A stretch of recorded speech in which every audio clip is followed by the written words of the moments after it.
कादिर मंदुखेल साहब, सबसे पहले आपसे ज़रा गुफ्तगू शुरू करते हैं, चूँकि अब हमने देखा कि ख़त आया अमरीकी सदर की जानिब से और बड़ी अच्छी बात उसमें की गई है। पाकिस्तान और अमरीका के ताल्लुकात अगर आगे चलकर बेहतर होंगे तो ज़ाहिर पाकिस्तान ख़ित्ते में भी बेहतर प्रोग्रेस कर सकेगा, आलमी दुनिया में भी पाकिस्तान एक बेहतर नाम के साथ अपने मामलात को आगे बढ़ा सकेगा। तो क्या लग रहा है आपको, ये हुकूमत कितनी मुस्तहकम आगे आपको नज़र आ रही है? बहुत शुक्रिया। मेरे ख्याल में ये खत पहले पीटीआई के दोस्तों को दिखाना चाहिए ताकि कल इसी को साइफर ना बना दे। कोई धमकी शमकी तो नहीं है उसके अंदर, ये ख्याल रखना चाहिए।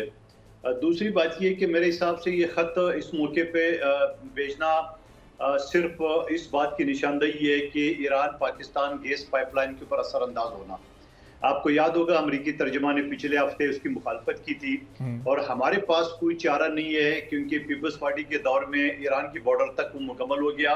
पाकिस्तान के बॉर्डर से लेके और पाकिस्तान के इलाकों तक जहां नवाज शरीफ साहब के 5 साल थे, फिर पीटीआई के थे, फिर 1.5 साल पीडीएम हुकूमत के थे, मुकम्मल नहीं कर सके।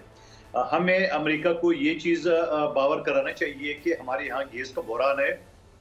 पहले तो सर्दियों में होता तो अब तो गर्मियों में भी हो रहा है। तो इस हवाले से आप न खुद कुछ करने दे रहे हो, न किसी और को करने दे रहे हो। इस चीज़ पे मैं ये समझ रहा हूँ कि पाकिस्तान की तमाम सियासी पार्टियां, एस्टेब्लिशमेंट एक आवाज़ बन के अमेरिका को भी खत लिखना चाहिए कि आप इतना हमारे ऊपर असरअंदाज ना हो कि हमारे जो एक समझ लो तवानाई को बहरान है उसको भी आप सबोताज करने के लिए आप अपने अरबे इस्तेमाल कर रहे हो। मेरे ख्याल में सियासी पार्टियों को एक आवाज़ बन के इसको जवाब देना चाहिए।